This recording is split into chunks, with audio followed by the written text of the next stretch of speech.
because the zoo have set up a trap that they have fallen into it. Have this thing in mind. Have it in mind. Very, very clear. We're not going to go through news. We're going to discuss this issue as the line will be open right now. Immediately, our line will be open. You can call in and let's have the conversation. Let's have the conversation. This is Radio Biafra HAUSA Service 2 coming to you from the platform of Radio Biafra London on this day that we had the news that our leader had been arrested by the zoo, and more details will be coming out to us as they continue to break. The lines will be open right now. Our lines will be open right now. You can call in for other discussions.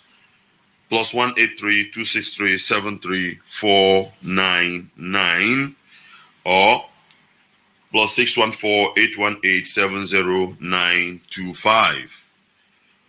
183 263 73499 +614 818 70925. Why we agree? Why I will tell you that this is what is happening. Well, I will come to that later. Our lawyer MAZI Baristefani Jofon has filed already a suit to the zoo about his client being held. So these are the things that will give us insight on what is doing. Let's take this call. Scorla, you are live on air right now, and tell us your name and where you're calling from. Call if you can hear me. Good morning, WHAIL. Good morning, WHAIL. Yeah, welcome, my dear brother. Thank you for giving me this opportunity. Yeah, just make it snap. My name is Simon, so that we can take other people's call. Right on, brother. Yeah. Thank you for giving me this opportunity, Simon. I know on the line. Well, we have seen what is going on, what is trending on the line. Our leader being rearrested, this and that. But what I take it is a second coming. We know that this will happen. Our leader has been predicting, saying things. Things will happen. 14 days, something like that will happen. All those things are prophetic word, but our people don't seem to understand it. I'm not scared about what is going on, but any move Nigerian government take against MAZI and against IPOB will bring them down. But one thing I saw is this: Nigerian government did not arrest our leader. I know there is a deal somewhere because but one thing we want to let them know is this: there is still order against the life of MAZI Nnamdi in case of anything that happened to him. The people that hand him over, people that set him up, we gonna monitor every one of them. We are still waiting for the IPOB press relief from GOS before I can commit anymore. What we're gonna do now is our plan, second plan. If things don't go as this plan, what are we going to do? This is the question every IPOB member, every hardcore going to ask himself now. They arrested our leader 2014. They didn't do anything. Talking of now, nothing will happen to our leader. If anything happened to me 3 days, if you don't see it, if anything happened to me 3 days, if you don't hear from me, burn the zoo down. The others still there. I think earlier this year or in the last year, I had an opportunity to call our leader. That was my question to him. We are not scared. IPOB gonna be more formidable as it is now. The Nigerian government should know that there's people more than Nnamdi Kanu that hide under the Nnamdi Kanu. We are watching them, following them closely. If anything happened to me 3 days, if you don't hear my voice, burn the zoo down. Thank you, MAZI, for giving me this opportunity. The order have been reactivated. All Biafra sign off from here. Thank you very much. Thank you very much, my dear brother. That is it. And there's no going back. There's no going back. Our leader has given the instructions and everything is there. We will hear from the DOS soonest, and other things will continue to move on. Let's take this call. Caller, you're live on air right now. Your name and where you're calling from. Myself. You're welcome, brother. My name is NWACHINEKE. I'm the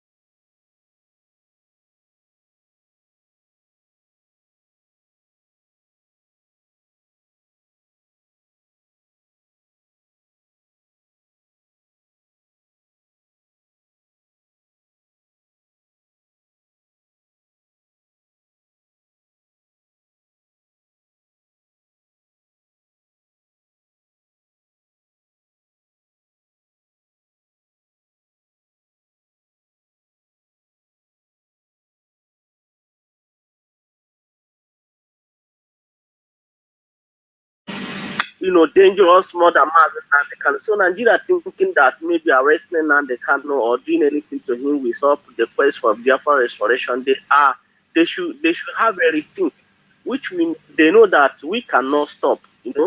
We must fight this fight, even though he have said, even though that it's only one man and only a woman remains. They didn't continue, born, and because in 1967 to 1970. They kill us, and today we are more than those that killed us. So we are not afraid. Biafrans all over the world, be courageous, remain steadfast. We are marching forward into our promised land, which is Biafra.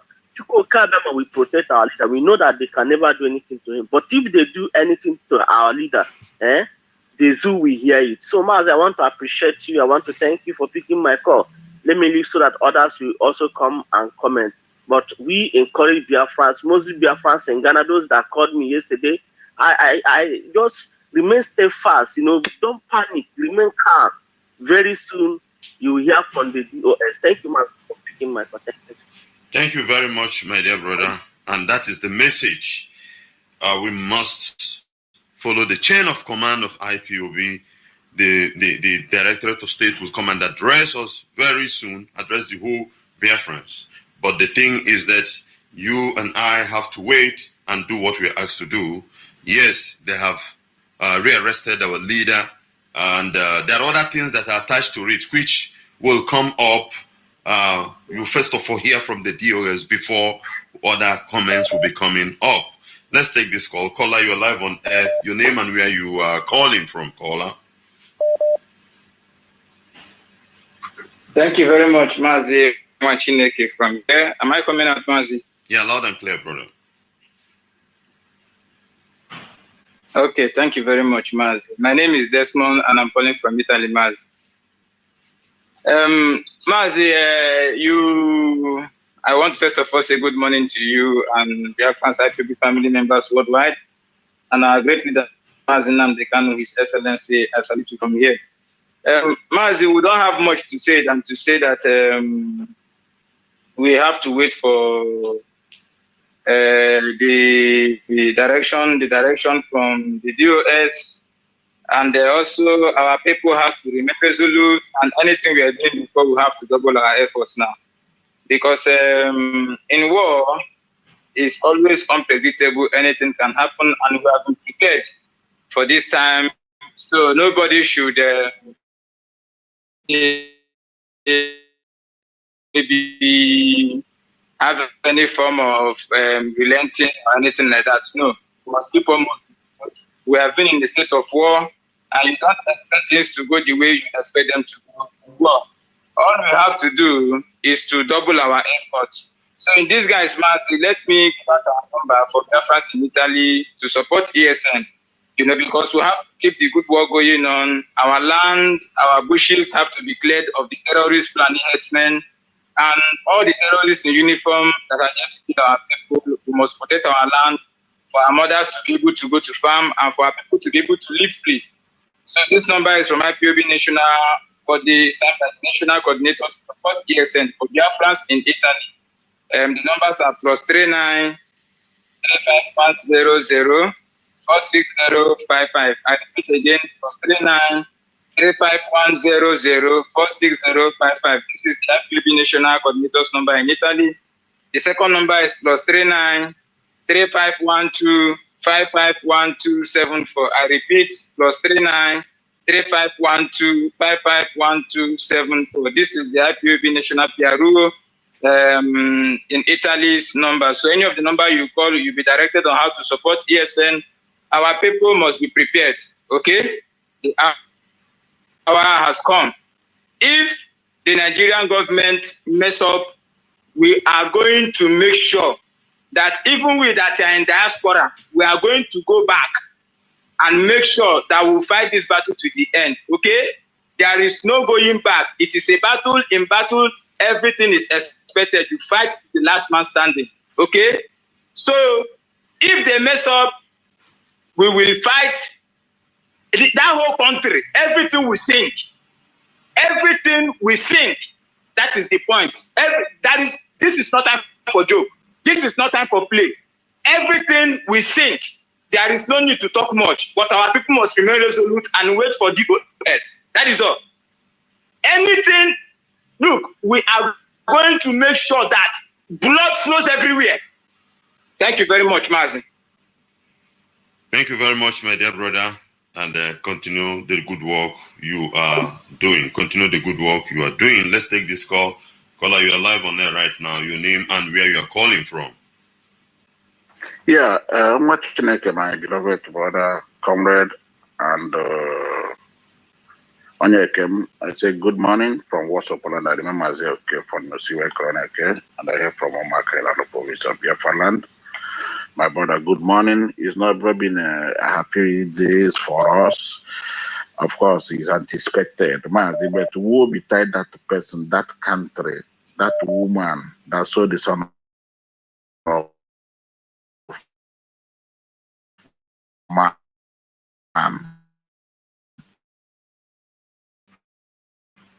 to talk to Dr. David Masanga because Kenya handed our leader to the enemies. And for this cause, I have just one. I want to ask Dr. David Masanga and his crew and Punchline and even the Kenyan government. The interview you did, Donyendo, was it a setup? Because I cannot fathom it that Masanga is there, the government is there, their government, which he said is linking them up during the interview. He said that interview was the highest since the session of that their Punchline the TV. And why then is it that our leader, Kenya, sold our leader to the zoo government? And for records, Kenya and Kenyans, when I mean Kenya and Kenya, they know what I mean, but the government and the collectively, individually, they have created a enmity that would last to eternity, generation to generation. Except they will come up and explain now what transpired because of the money the zoo government promised, the bounty they said they put on their head. So Kenya collected the money and handed our leader, our beloved leader, to the zoo government. Our heart is bleeding. But in all this, there is one word Onyendo used to tell us, like we said yesterday, but any macho. But we know the kind of call that has been going on. Nobody is happy. Nobody is happy. We're under command and control. We are waiting for the DOS, and we're encouraging our fanatical Biafras, the men of valor, radicals all over the world, to remain strong, more than united. We survived 2060, how much more now? Everything worked together to good. We are waiting. Our onokomita is everywhere. Let our people remain strong more than ever before, more resolute, more deadly now. Let us see how it will unfold. We are watching. We are really watching. We are not in a good mood, but let our brothers a platform from all of you. Keep the fire burning by being on air more than ever before now. We can be interacting and encouraging our mothers in the village, our elderly ones, because a lot of people, some people, when they stroke, they want to BP. But let them be it is a struggle. This is what is obtainable in a struggle. We're in a struggle. We are in a struggle. And the MAZI, you see the same thing Onion is preaching day in, day night. That the problem of Africa is the people that are killing the people that are saving them. This is how they killed Molumba, Thomas Sankara, even Lucky Dube. How many of them would we mention? Our problem in Africa is with the Africans. It has played now. Everybody has seen it now that Kenya sold our leader. The Africans are killing their own people that are coming to save them. Everybody has seen how it played out, but let us watch. Biafrans remain more fanatical, more deadly. That's in the one they will get it. But let us be patient and follow suit. We're under command. Don't forget, we're under command. The leadership are there watching. Let them keep us posted. I think event in full. We are watching. Mazi, I have to leave it here. I remember Mazi. Okay, for next chronic. Thank you, sir. Thank you very much. Let's take this call. Caller, you're live on air right now. Your name and where you're calling from. I'm Mecca calling from Abakaki. Welcome, brother. Right now, Mazi, my mother is very down concerning what he heard about the arrest of Nnamdi Kanu. Hello? Yeah, I'm listening, brother. I'm listening. So nobody is happy, and my mother keep on asking me because they follow Nnamdi Kanu. Now, what is he doing in Kenya? What is he doing in Kenya? You understand that who was going with him at Kenya? So, but what I'm telling our people to calm down. But now Kenya government is supposed to be, they should bomb Kenya down. That their governor's lodge should bomb down government house so that we know that we are serious. That's what I'm suggesting. Hello? Brother, continue. I give you the mic to speak out. Don't just. Are you hearing me? Are you hearing me? I'm hearing you. They should bomb. Listening also. They should bomb Kenya government down with a bomb as a sample. You understand? So that they will now know why would they do that such thing? Why we Africa or somebody that is saving us? And they now plan to arrest such person. So what I'm suggesting is that they should come and address the whole Biafra all over the world and tell them everything so that everything we can. My mother now, I told my mother to wake up that nothing will happen to him. He said, we are finished. Our savior, they arrested our savior. That Fulani will come and destroy us. But what I'm suggesting that they should go and bomb Kenya government down. Noted, brother. The issue is not in that way. Just as I said, that is why we are IPOB. We need to be patient enough to hear from our head. MAZI these teams are there. Let everybody calm down first. Let's hear from the DOS. We are journalists. We gather information. We have things on our decks. But it's not in that way. We must hear from our head. Let everybody calm down. Oh, calling Kenya, calling this one, calling that one.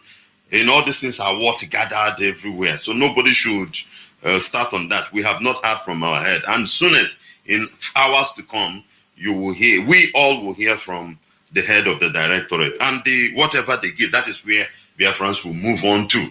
Why I said, concluded here that he had been arrested is based on what the lawyer did.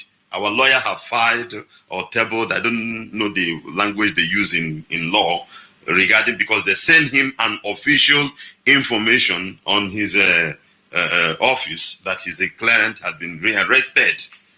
So we must follow things directly how it works. So now we have to wait for the head of the directorate to come and address Biafrans. Then from there, everybody will pick it up. It's good to gather information, but when we gather all this information, what are we supposed to do? You go and check it or send it to the appropriate quarter before we begin to dish it out. Then for your mom, it is your duty now. Remember that is an elderly mom. You know what to speak to her now. It is your duty to calm her down. What maybe we just want. Don't worry. I don't know why some of us are yes, it will affect us somehow, but that does not mean that so let's everybody just calm down, just be active. Then things will direction will come. No need to be saying other things. Thank you very much, brother, and keep it up. Let's take this call. Caller on signal. Okay. Caller on signal, can you hear me? Caller on signal, can you hear me? Okay, I think the call is off. Caller, can you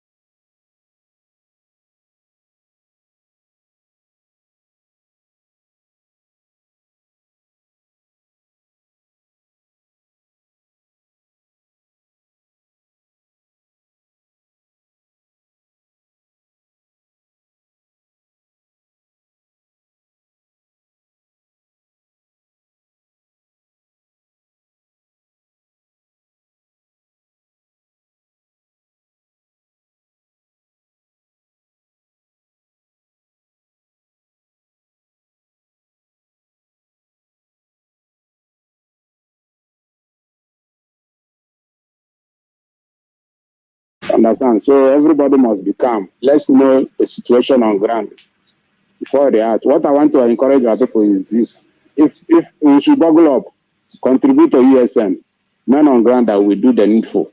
That's what I want our people to do.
2014. He said in 2017 again that when he's apprehended, that he should go and do the. How many of you has taken up to that very lead or that very instruction? So your own now is not to talk what you will do. You don't tell your enemy. David did not tell Goliath what he would do, but Goliath was voicing out and giving out all his techniques. Only but one word, he said, "How dare you?" That very "how dare you" is a great weapon. Let us learn on how to use our warfare. I mean, use our word as a warfare. Don't just tell your enemy. So my brother, this word.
Call on signal.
Africa.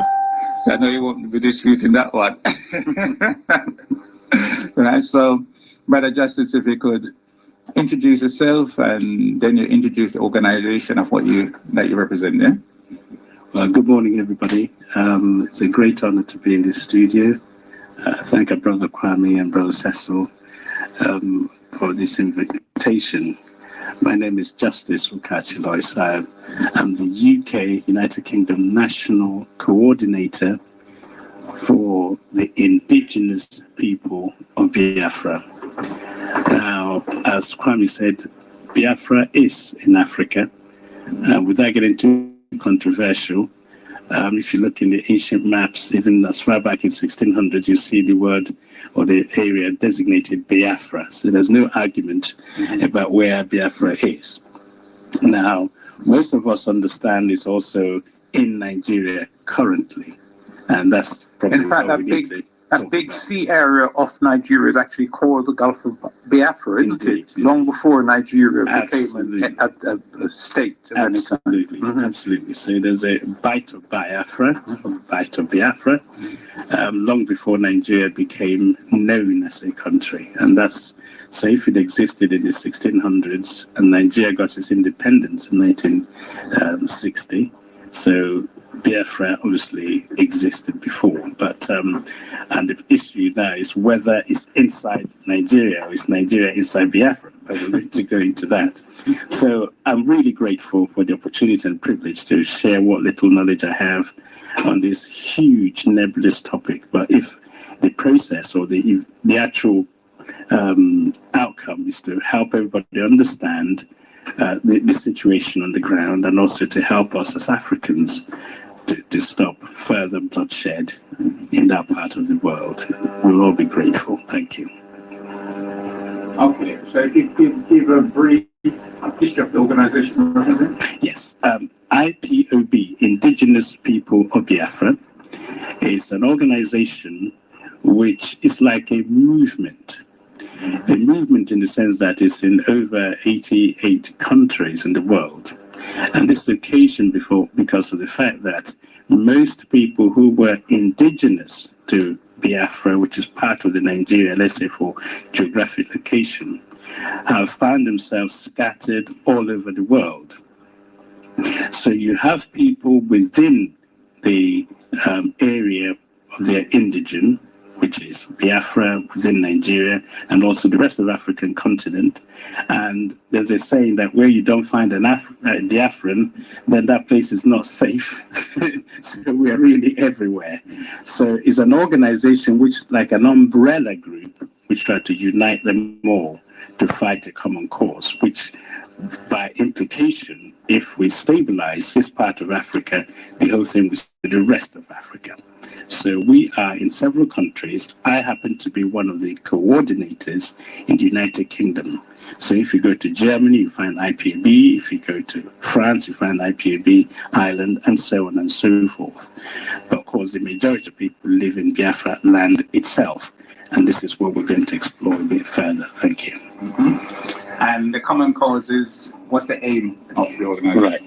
The aim is to have a peaceful restoration of a country we call Biafra, which, as I said earlier, existed way in the ancient days. And if we can restore it, then in a peaceful manner, because we've been through war, which I suppose we can talk about later, there's no need to again to establish what you already have.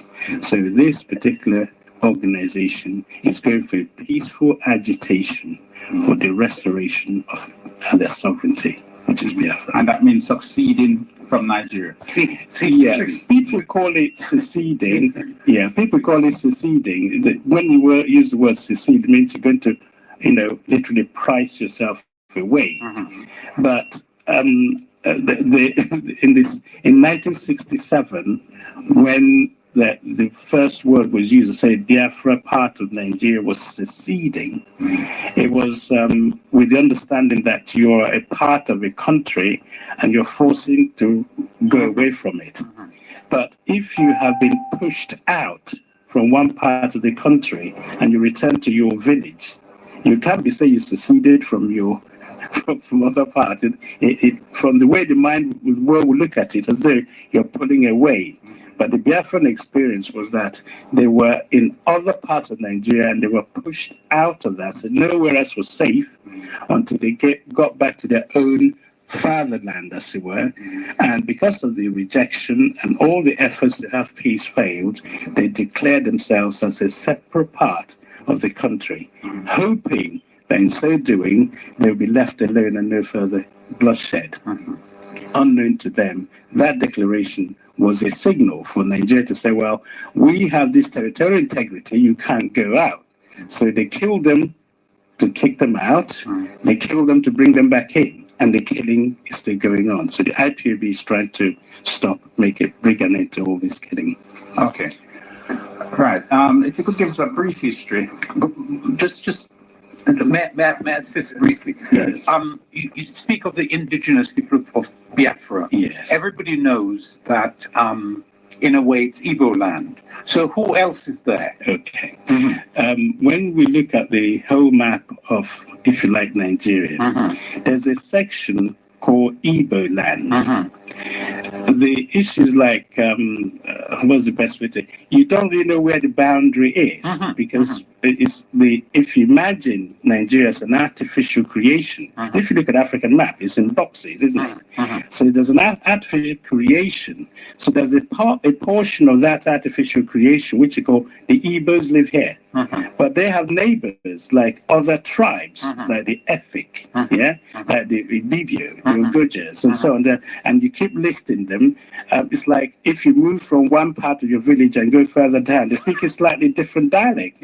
But the way they see the worldview is similar. They have the same cultural identity and understanding. So it's difficult to price them apart. And the mistake people make, or the British make, is say, but you're Igbo and you want to colonize the next tribe. It's not like that. So there's a definite area through marriage, cultural acclimatization. They're actually one. They see themselves as one. So when Biafra was declared, it was an eastern part of Nigeria, which included not just the Igbos, although the Igbos are the majority. There are other tribes which obviously constituted the then Biafra declaration. There's some people call it Igoni. Now, there's a portion of this Biafra, it's also called Ogoni. That's a tribe, which is Ogoni tribe. So if they wanted autonomy from Biafra, what would be your position on Interesting, because Biafrans, they have, in their head, it's autonomy. You can't force them to do what they don't want. So every single tribe that makes let's call them people. Because the tribe is very nebulous. They're not just nebulous, it's a kind of negative European notion. Indeed. So I'm glad you mentioned that. So every group of people that constitute that geographic space, if they want to have their own autonomy, that's welcome. There's no the thing is, autonomy is because we are being suppressed majority of the times due to people being marginalized or discriminated against. They want their own autonomy. But all these communities actually are fractionated. Even in the Igbo land, they have different communities which are fractionated. And that is what makes it difficult to appreciate the Igbo. They have this concept that the Igbo don't have a king, or Igbo something like that, which means they don't have one person central and say, I want you to do this. So because each community has its autonomy, so it's inbuilt in their system. And as a result of that inbuilt autonomy, if there's an issue, a village will nominate someone to go and talk on their behalf. And after that discussion, that ends there. You don't carry on representing them. So when the British arrived, they found it very difficult to deal with because they want to talk to who's in charge. There's no one who is in charge. And that's a different concept for everywhere else they've been to. But other parts of Nigeria, they do have something like a ruler, an emir, and they can talk to them who then filter the information down.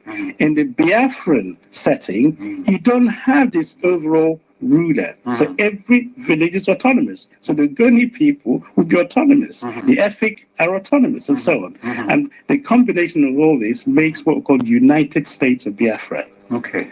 So that's what the juridical entity, the new state. That's right. Would be very old, but now new in the international scene. Indeed. Would be. It'd be a United States of Biafra, United Peoples of Biafra. Absolutely. All right. We know that there was a civil war in the 60s, and I was around, so I know just how brutal and awful it was. I don't know if it was before your time. I was in it. All right. As a child, I survived it. Right, so you know better than me. All right. So one of the things We that I think people have to tried understand live in is Nigeria how that came designed by about, Great how Britain, that and it actual was. war Yes. between, We have as it found were, it difficult the to northern live part of in Nigeria and the western part of Nigeria fighting together to keep the eastern part of Nigeria in a state then called Nigeria, actually still called Nigeria. So how did that come about? Okay, before you go to that, what I wanted to give a brief history of the area today known as Nigeria. Yes. Like who was the people in there before, and what contribution did they make towards human development? All right. Yeah. Okay, that's a much nebulous. Fine. So the geographical space, I'm glad you used the term, geographical space called Nigeria, came about by, if like slowly accumulating territories by the British government. What happened was that when the scramble for Africa, basically we all know about slave trade. Yeah. When that ended, when they got enough, I'm coming to it. Because the slavery occurred, then they stopped taking human capital out of Africa. Now they come back into the African, they had to now, because they used to collect human slaves at the coast. They couldn't go inside because they don't know quite what's going on. So people used to be brought to them at the coast. So when slavery ended, they now have to find a way of getting more resources. So this is the beginning of colonization. Now, all those countries were not, there's no hard fixed boundary, which you could say, this country, I want to now come and colonize you. So they did it by stealth, gradually trading.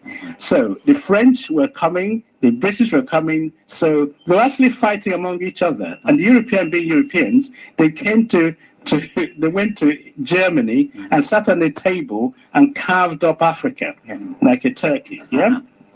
So the reason why Nigeria Or a fish. Fish. So they had a dinner. They had a dinner party. So they said, all right, you want the leg bit? I'm sticking to my chicken. You want the leg bit? Okay, we'll give you the leg bit. I'll take the arm, I'll take the chest or whatever. You understand? So to stop the Europeans fighting among each other. So when it came to Nigeria, the French were coming from the north and from the west. And then the British sneaked in from the coast and went up to confront the West and to confront the French. So there was, therefore, a deliberate ploy by the British. They started trading at the coast and they gradually moved up to the north. So unknown to them, there was in the north what we call an established empire, which is Islamic. And they were coming down to the south coast. They were coming down to move Islam all the way down to the southern coast. And if you like, in West Africa, it's that eastern part, which became Biafra, that hasn't been Islamized. So there was an intention to bring Islam down south coast. So the British met it. And much of the West wasn't Islamized either, the Yoruba people. Indeed, they were half and half. So they met this, the British met this intended conquest, if you like, head on, to stop them coming down and taking more slaves. There was a fight to stop that. So the British, under a soldier, colonial soldier called Lugard, sent his military to try and conquer the all-conquering Islamic forces. They were very, very upset with that because they thought if the British wasn't there, they would have conquered the whole country. So we have to bear that in mind. But the British conquered the north because the north was conquered by the Fulani, a tribe called Fulani. I'm going to quickly introduce them. A people called Fulani who took on the indigenous people called the HAUSAs in the northern part of Nigeria. And they subdued them and also sent what they call the emirs. Each town or the area they conquered, they had a Fulani person ruling it. A kind of a big chief. Indeed. So they call it emirs. Now, those emirs confronted the British, and British conquered them because the people the MS conquered, the houses, they didn't like to be conquered by the Fulanese. So it was easier for the British to conquer the Fulanese, if you imagine what's going on. So the British conquest of the Fulanese was easier than they would have admitted if the whole of the North was behind and fighting the British. So the British said we had the Maxim, the machine gun, so it was easier for them because you have this. Anyway, so they conquered the northern Nigeria, where the Fulanese were predominant in ruling. And then the Fulani played, so right, okay, you conquered us, we understand. In fact, Lugard himself said, by the same authority you used to subdue the houses, we're using it to subdue you. So, but what they did was to allow them to carry on ruling that part. Indirect rule is called in the book. So that's it's a very, very strange thing. You conquer them and say, but you can carry on ruling as you have been ruling, but we are in charge now. It suited the British very well. It suited them because they didn't have the manpower to administer the whole area. They used the indigenous people who are ruling it to maintain that. So that is up in the north. That's obviously a huge geographical area. But when it came to the south, it was a slightly different scenario. First happened before that. It happened before that because in order to get to the north, you have to come from the south. So they bombarded a place like Lagos with a naval gunship, and those ones just caved in because they can't really fight naval gunship. The British had a mighty navy. They conquered the east as well, and they merged east with the west. So they now and called it Southern Nigeria or Protectorate. I don't know who they protected. So they call it Southern Protectorate. And the Southern Protectorate were merged as a result of Lagos, the west and the east. Remember, the capital was originally in Calabar, which is in the east. And I'm sure my brothers in West Indies are nearby Calabar School and so on. We have a college in Jamaica by that name. Calabar. So it's actually indigenous to that part. So therefore, you had the southern part with Protectorate, then merged with the northern part which has been conquered, which became the Nigeria. So you have the Southern Protectorate merged with the Northern Protectorate in 1914. This when all this happened. Let's get back to that. I think that my brother Kwame was asking something else. Before all of that, the area that we call Nigeria has a culture, and it's very impressive. It's the first place outside of Egypt. It's the first place that excited me because it has Benin and Ife and Igbo Ukwu and all of that wonderful and Nok and all of that. I think when he said, what is his contribution to human culture? That perhaps is what he was asking you to talk about. So it's phenomenal contribution. Phenomenal contribution.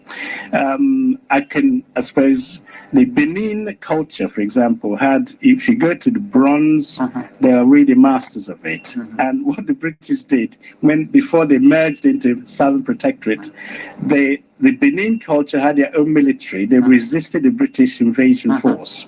400 years. And then British then sent an expedition force to totally wipe them out. 1896 or 97. Indeed. And as a result of complete destruction of the Benin Kingdom, they grabbed all the artifact and brought it to the British. In fact, I think 2 days ago, I read somewhere saying, we want our statues back. The Nigerians have been asking for that for the longest while. They offer to loan it. They say it's dangerous to hand it back. You don't have the right condition there to protect it. All kind of arguments. They say we didn't really steal it with legitimate we captured it. We found it. So it's the same thing as the Greek marble. Absolutely, So the culture, when you look at them, the intricacy of it is phenomenal. I personally saw an exhibition many years ago when I was at university, when they came to London, of the artwork. And we mentioned Benin. We also, when it comes to the eastern part, they also had this amazing, delicate exhibition, the pot with the weave, right? They also had that you can really appreciate the advance in their culture. Then in the north, they also had their own Islamic way of doing things. So the Nook culture was also, we're talking centuries ago. But it's actually more than centuries. The ancient times. The foundation culture, the earliest thing that the archaeologists talk about is the Nok culture. And it's now agreed that you can date it back to about 1000 BC. Absolutely. So we're not talking about centuries, we're actually talking about millennia, we're talking about 3 millennia of a continuous culture that has connections. That's right. In artistic material that uses bronze, Yes. that uses ivory, Indeed. that uses wood, which doesn't last very long, Yes. and that also uses baked pottery, which does last very long if it's not in wet conditions. Absolutely. So we actually have, because all of this stuff is preserved, evidence of the quality of that cultural connection and reality that does in fact go back 3,000 years. And you also have pyramids built in a place like Udi in the eastern part. There are pyramids which most people don't know about. So to talk about what have they contributed, it's not just in that culture. Their music, their artwork, and of course the history. You only need to listen to some of their languages.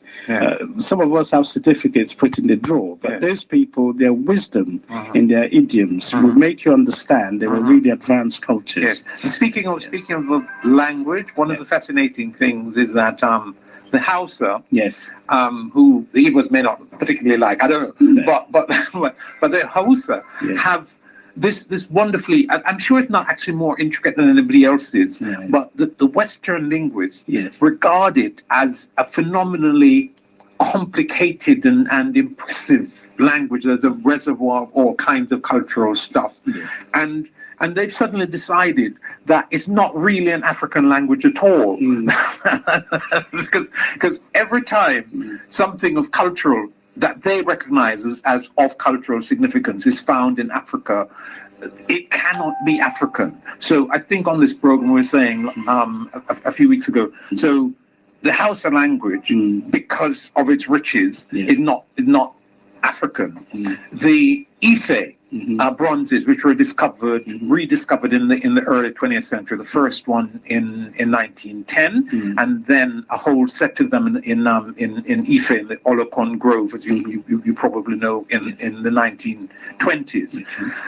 Once that stuff was discovered, clearly, artistically, it's on a match with ancient Egypt and with ancient Greece. They don't talk about ancient Egypt. They say that the Greeks must have come across the Mediterranean, come across the Sahara, come another 1,000 miles down across the grassland and the forest, and taught these Africans how to do this stuff. Even though, in point of fact, Greece's flowering is 500 or 600 BC, and we now know that the Nok stuff is at least 500 years older, and probably even older than that. So it makes no sense at all. And they do the same thing with Great Zimbabwe. Great Zimbabwe is this phenomenal monument, probably 13th century, and they get there, they see it, and it cannot be African. So I have a little book. The title of it is The Arab Builders of Great Zimbabwe, and they have these people in Arab dress who they're saying went all the way down the Indian Ocean, and then how far up into Africa is Great Zimbabwe? It's at least 1,500 miles, probably 2,000 miles. Africa is vast, and they say that these people left from wherever in the Arab world they came from. Leave aside the fact that the Arabs are actually mostly black people, but leave that aside and come down, get up in the middle of Africa and build these things. And the problem with that one, there's so many problems with it, is that although Great Zimbabwe is the biggest of these stone cities, in fact, the Mashonaland, which is effectively where they are, that includes part of Zimbabwe and part of Mozambique, is full of stone cities, as I think I was saying on this program a few weeks ago. So that's what we find. They cut off the north of Africa and say that's not Africa. And then even when in the now Africa south of the Sahara, Sub Saharan Africa, put his sub, it must be inferior.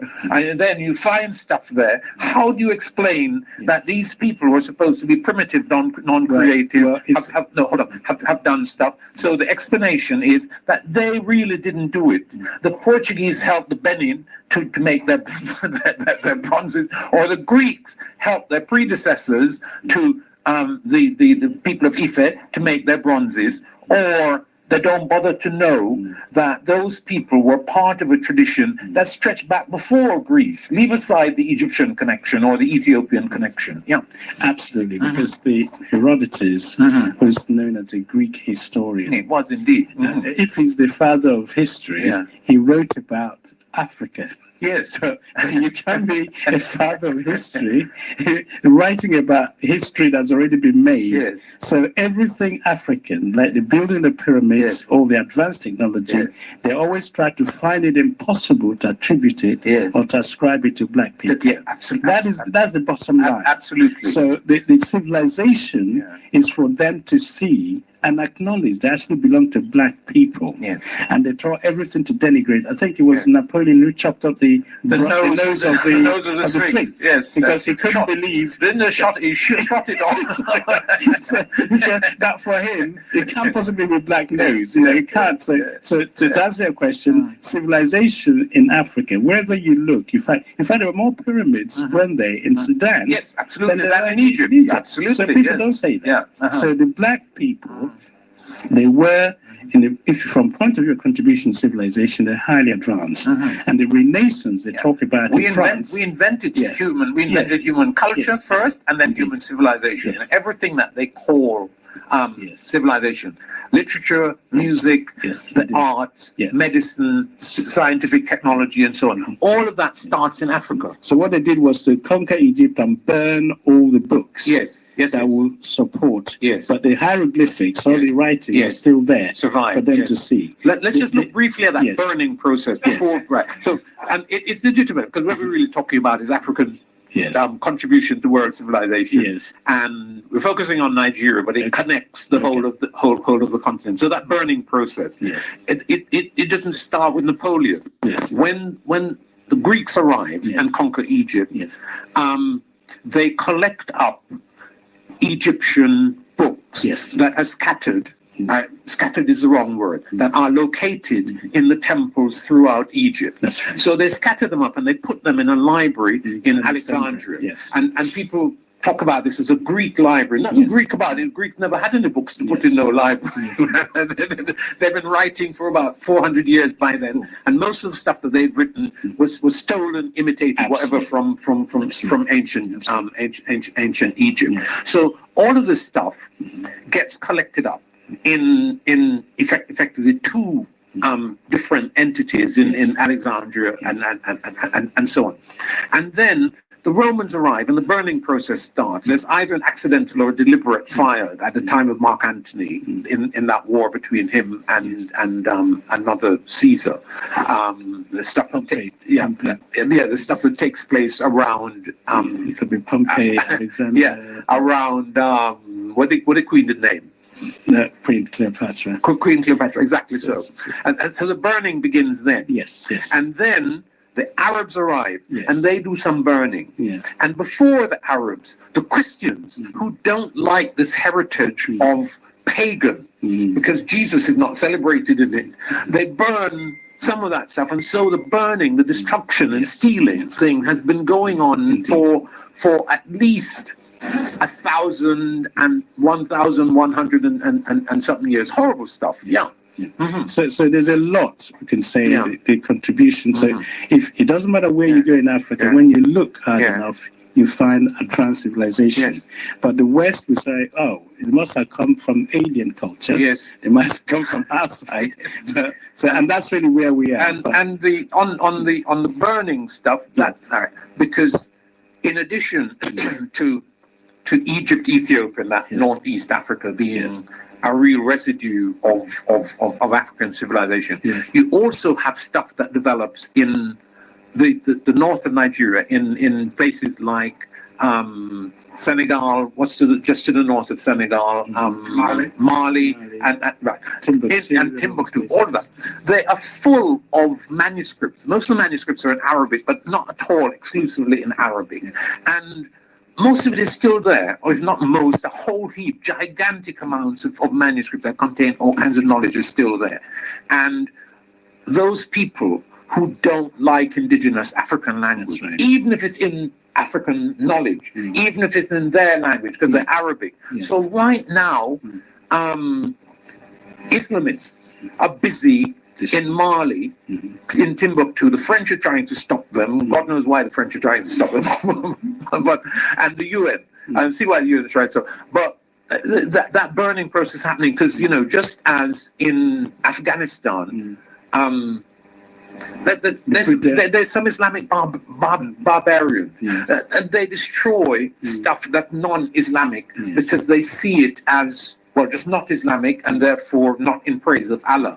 It doesn't matter how old it is. It doesn't matter whether it predates Allah and Islam or not. They set about to destroy it, and a lot of that is happening in the Sahel, just to the south of the Sahara right now. So these processes are alive and still damaging our culture, historical. And my headache now is those who have been privileged to read a little bit is to make sure our people understand all this. Absolutely, so yes. It's the history belongs to history books, but we're going to bring it alive. It's the knowledge we impart to the next generation that's important, to empower them to realize, hang on, what's this about Africans being inferior? That's not right.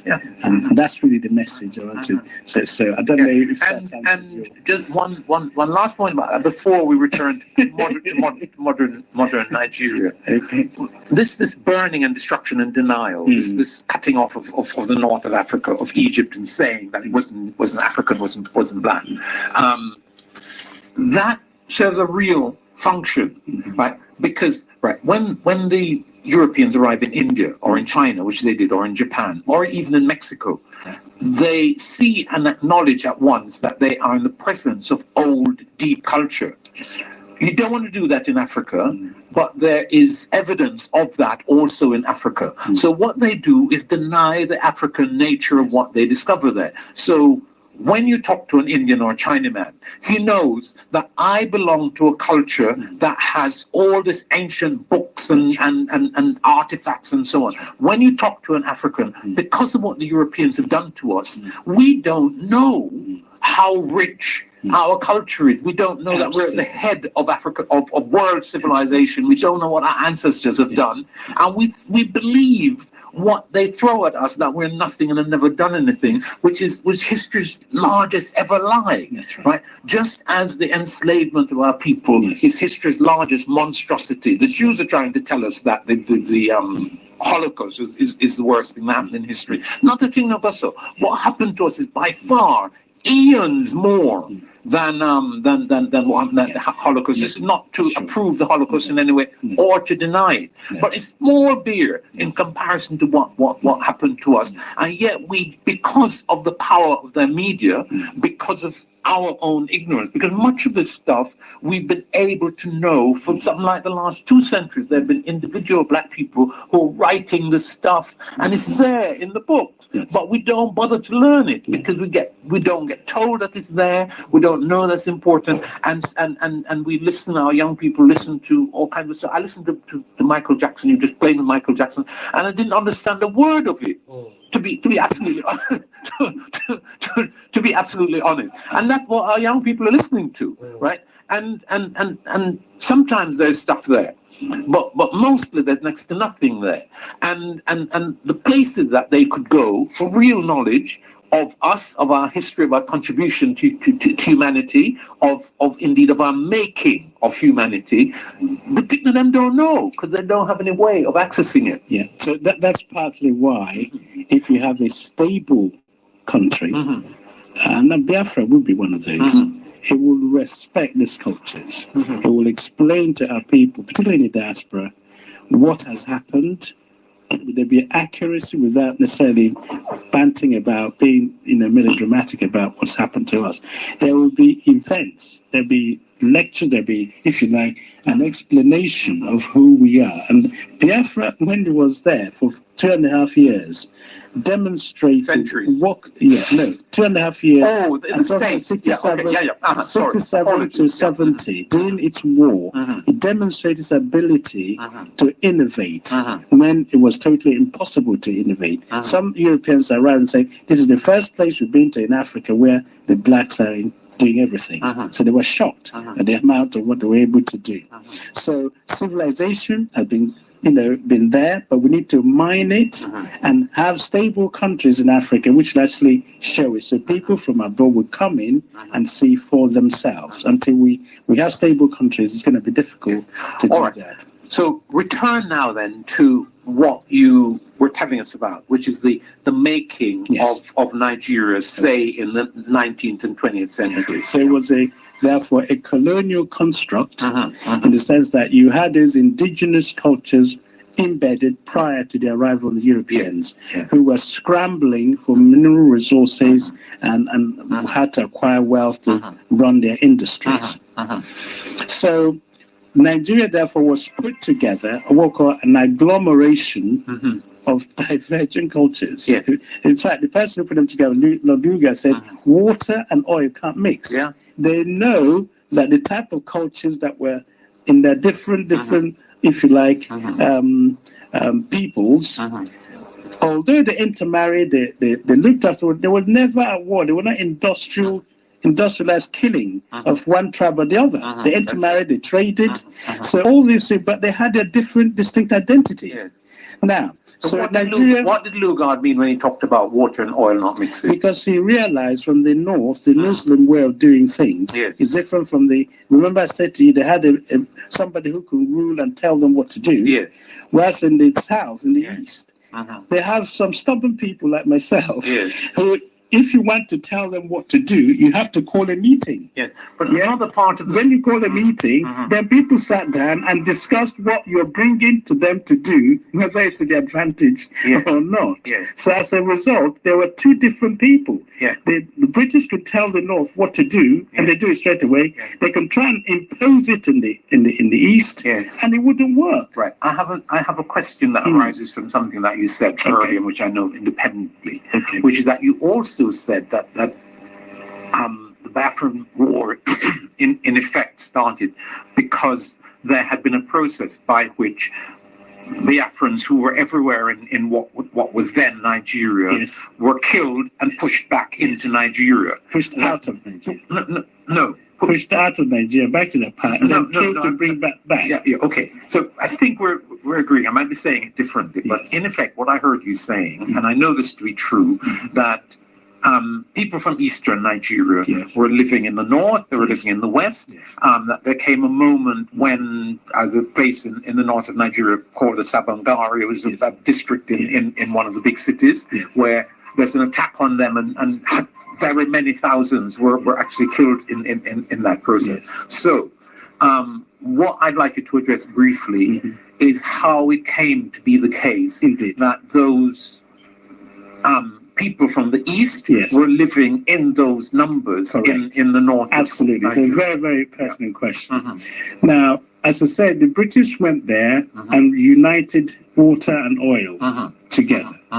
So you say to the northern people, we're going to rule you by indirect rule. By indirect rule means you have their own way of running their countries and affairs in place. They say, oh, you're a Muslim, yes, but can we bring Christianity to you? Say, no, you can't. We have a Muslim. How about schools? No, Islamic schools. How about catching up with the modern world? No. We do it at our own pace. Down south, what happened? I'm answering your question. Why did you have this problem number? I'm in agreement with you. I think I understand where you're going. So down south, Christianity arrived. They say, God sent us. They say, we know God. What's the problem? He sent you. We might actually believe you. God may have sent you. And what is it you can offer us? Oh, okay, schools. So one village would build a school, and the next one say, this thing is good. We better build ours.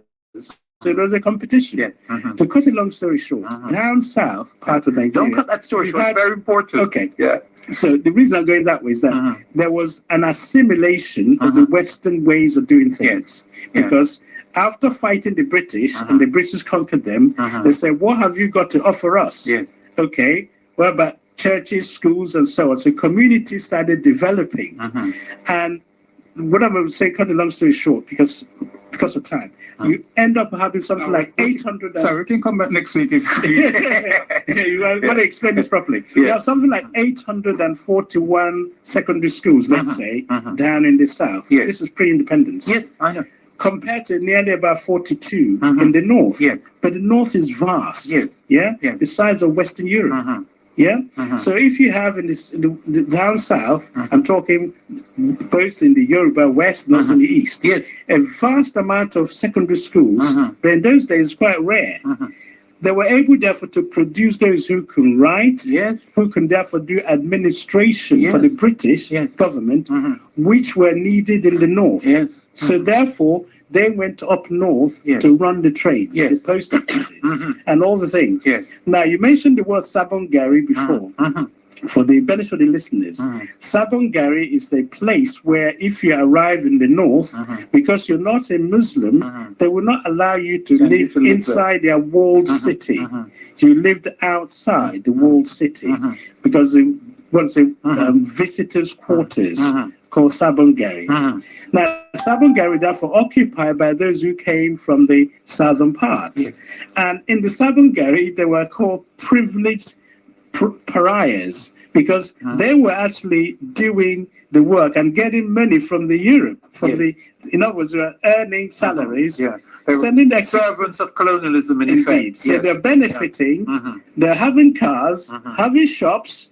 Meanwhile, the indigenous people were saying, hang on, they've come to our land and they're taking over our jobs. You can imagine where this is going. So they began to restrict them. You're not allowed to own, lands. If you do, we'll rescind it.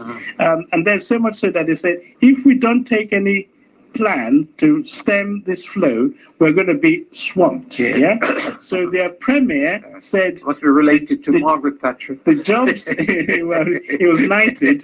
So he said the jobs has to be a northerner first.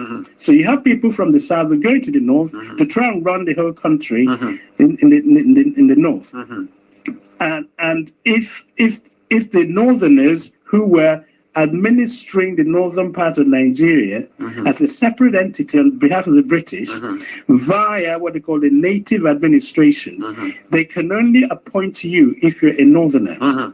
So they call it northerner first. So if you have any of theirs who has qualified, he gets the job.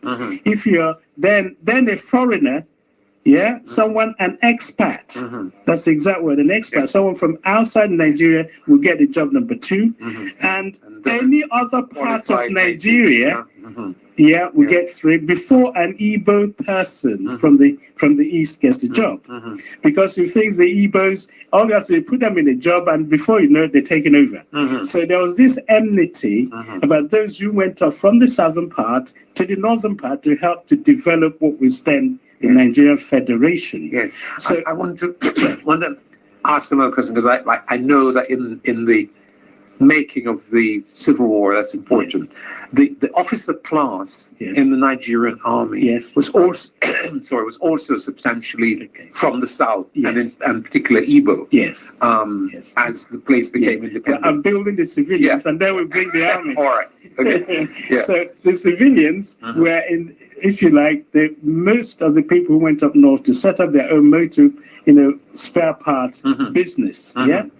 They were appeared to be flourishing, and as a result, they attracted more people from their own part of the country. So much so there was an approach when all the kidding started, in the tune of between 1.8 to 2 million people outside the eastern part of Nigeria that had to run back to their own part. So there's a huge number, but it's really dwarfs into insignificance when you compare to the population in the north. So, but what was then happening was Nigeria, because of the people in the south who were pushing for independence, the northerners said, no, we're not ready for independence. So there was a mismatch whereby a whole country like Nigeria that could have become independent earlier were being dragged back because people in the north, because of their own way of seeing things or doing things, they weren't training enough people from the northern part who would then administer that part. So they felt they'd be disadvantaged if they had independence earlier.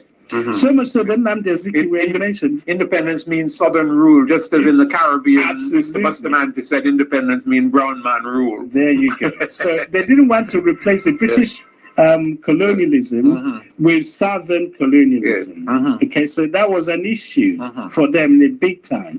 So the Nigerians were trying to get the British to leave so they can begin this process of African decolonization. Yeah. So, and there were people like Nnamdi Azikiwe who have Pan-African view. Yes. Yeah. The Pan-African view. So who that was he? Nnamdi Azikiwe is from the eastern part, is an Igbo person. Now, but it is more HAUSA. He was actually born in the north. Okay. Yeah, in 1904. Yes. So he was born there, a place called Zenguri. Yes. So because his father was a clerk and so on, so he was born up there. And he realized that very, very early that in order for Africans to be emancipated, you have to be well educated to confront in the British. Western way. In the Western way, to confront the British. So he, along with his friends, stowed away the ship. They were going to America. They didn't care. So one of his friends became seasick, and they were told that you better throw them overboard. So that otherwise, they decided no, they're going to disembark in Accra in Ghana. When they were chopped off the boat. So, and then he started to work as a laborer, and the message got him that to his father and his parents that he ran away. He's now living in Ghana. So then he was brought back, and his father said, "Here's my pension money. Let's do this properly. Go to America." So he went to America. He worked as a boxer at the coal mine. Trained himself, Lincoln University, got a master's degree in the 30s. Now, this is unusual. And at one stage in his quest to help Africa free, he actually was lying before a train line to kill himself. He was fed up with the whole thing. But someone rescued him. He managed to get his head together and went back to Africa. Now, at that time, in the 30s, he has a master's degree. It was very, very strange. So he started by going to media and popularizing the need to free the African mind. So the idea is to restore the dignity of black man. So he was in the forefront. Was he influenced by Garvey in any way? Yes, he had Garvey's interest that had to hold Africa unite together. So the reason why he's significant in this discussion is because he was the one leading, along with others, to try and free Nigeria from British colonialism. By the way, he has an autobiography just called Z.I.K. Yes, called Zik. That people should find and read. Excellent. Z.I.K. is an abbreviation of Nnamdi Azikiwe. He changed his name from Benjamin to Nnamdi because he wanted to represent his country in an Olympics by himself. He was a boxer, he's a sprinter, he's a runner, he's a footballer, he's everything. He's a proper athlete. And they said, no, you can't represent your country. You haven't got a country. So he was so angry. So he decided he's no longer going to be called Benjamin. From now on, his name is Nnamdi. Which is, by the way, the name of the current leader of IPOB, called Nnamdi. So if you like, this is the first Nnamdi. Number one. So Nnamdi Azikiwe was therefore, along with other members in Nigeria called Awolowo on the west, they were trying to unite. Who also has an autobiography. We're coming back. We'll come there. So they were trying to set the Nigerian people free from colonialism. The problem was the methodology. Because water and oil not make cement, some parts of the country weren't ready. The British told the Azikiwe, because he was one of the prime agitators, there are three parts then to Nigeria then, the northern, the eastern, and the western at that time. We're talking the 50s. The British told them, if two of you out of three want independence, we will give it to you. So Nigeria could have been independent before Ghana. Nnamdi Azikiwe, having been to America, thinking Pan-African, it says, I want United States of Africa. So if two of us, the East is ready, the West is ready, I'm talking Eastern and Western part of Nigeria then. They call them region in those days. Yes, they do. These guys are ready, but the North is not ready. We will wait for them. And the North said, we'll only come and join you guys if you give us 50% of the vote. That's going to be. So they were rigging from the beginning, setting the pace to say, we could only join this independent movement if you give us 50% of the vote. So, and then the remaining 50, of course, going to be shared between East and West. So you can imagine a federation where preponderantly one side has more majority. So did they have the population base, or was that a lie? Now, the population is interesting. If you look at the whole of West Africa, there's only one part in that West African where more people seem to live in the north in Nigeria than in the west. And so than in the southern part where it's more populated. And also if you look at population density, it's more on the eastern part, but now using satellite imagery. Outside the Nile Valley, there are no more greater population density than the eastern part of Nigeria. So they believe that the population census was rigged to give the impression there are more people living in the north than in the south, where there are a huge number of people. So the population... There's all kinds of problems with that census, isn't it? Because the north, even though it wanted to claim population preponderance, big numeric numbers, they didn't want the women counted. You're not supposed to. You can go inside somebody's house and count their women. It's not done. So we don't know how they arrived at these numbers at all, because there's all kinds of problems with it. I remember that. So they knew the population census was rigged. In fact, when Nigeria became independent, I believe 1962-63, there's another recount, and there was all sorts of figures churned out. So much so that made the Igbos vulnerable, because the east part of Nigeria said they didn't believe the census results from the north. His name is Dr. Opara. So he became an enemy of the north, because the north said, we have more population, what's your problem? So they were already fighting, because the reason why they're fighting the population is that... All right, let's play this again. Absolutely nothing. Nothing. I need them to understand this. We've crossed the Rubicon, the point of no return. There is nothing anybody can do. If I'm alive, if I'm wherever I may be, even better, because it will come far more quicker. All right, we must continue. This is our leader, MAZI, of course, talking here, passing through a message which we are reading in quotes as well. Now, what I want to ask you this morning is, what do you understand freedom fighting is all about? What do you understand struggle entails? Most of us join IPOB over sentiment because it is happening. On your own, I join the IPOB, then let me go and join, but do you understand what is it that you're getting yourself involved? Do you understand? Because the people that are causing problem for us in this struggle are those who does not understand what it means to be a freedom fighter. You hear one news. You hear one news. You hear one news, you piss in your pants. You are not cut out for freedom fighting. Hear me this morning. You hear one news. Peace in your pants. You are not cut out for this struggle. Do you understand what I'm saying? Who told you that freedom fighting is all about, good news? Who told you that? No. Nelson Mandela was in jail for 28 years. My goodness me. Or 27 years. Nelson Mandela was in jail for 27 years. I beg your pardon. Can you believe that 27 years is not here? I'm just giving you, how do I put it? Examples of what freedom fighting entails. Freedom fighting is not all about good news. Sometimes you get bad news on your way to freedom. You get bad news on your way to the struggle. But what do you do as a freedom fighter? Because you know what you are all about. Because you know you have crossed the Rubicon, because you know where you are at the moment, you cannot make a U-turn. Turning back is death. Turning back is death. You have to continue. You have to push forward until you get to the target. That is what freedom fighting is all about. When the children of Israelites were in the wilderness, when they are proceeding towards the promised land, they were in the wilderness. Then they realized, you know what? We have crossed the Rubicon. Egypt is behind us. The promised land is in front. In between the promised land is the Red Sea. What do? Turning back is not an option. At a time, some people, because remember, there are going to be people like that who will always want to pull you back.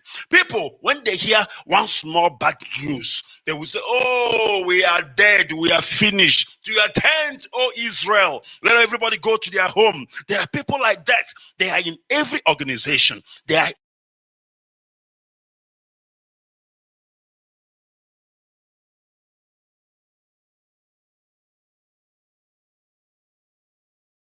They are in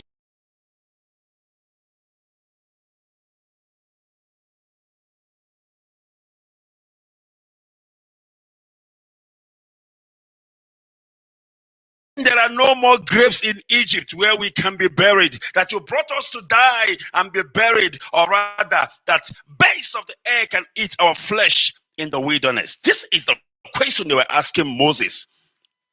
Do you understand what I'm trying to say? Because those people does not understand what freedom means. They don't understand that as long as they are on their feet, walking forward, that is freedom. They don't understand. They have no clue about that. As long as they are moving, even if you are walking, one step, one baby step forward, that is freedom. Anytime you stand still and look around, just like Peter did while he was in the middle of the ocean, when Jesus said to him, Peter, come to me. But Peter looked around because he saw the waves of the sea and he began to sink. There are people like that. You are not a freedom fighter. You are not called out for it. Because on your way to freedom, on your path to freedom, trust me when I tell you, there's going to be turbulence. Bigger, mightier than what is happening right now around us. It is normal. Nothing that is happening now that is abnormal. Somebody told me, hey, do you really understand? Are you doing this freedom fighting for the mad? Are you, just tell me, are you doing the struggle for the people? What is your motive of being a freedom fighter? Very, very important question that you need to answer me this morning. What is your motive for fighting for freedom, for being a member of IPOB? Are you here for the t-shirts? Are you here for the 30th of May, especially those in diaspora, where we go in our flashy colors, take some juice, have some snacks, carry the flag and sing holy, holy, holy, and then we are freedom fighters? Is that why you are in a freedom fighting? Because if that is why you are here, it means it's very easy. When something goes wrong, when something is not going the way you expect it to go, you will be among those that will scream, oh my God, I won't go no more. You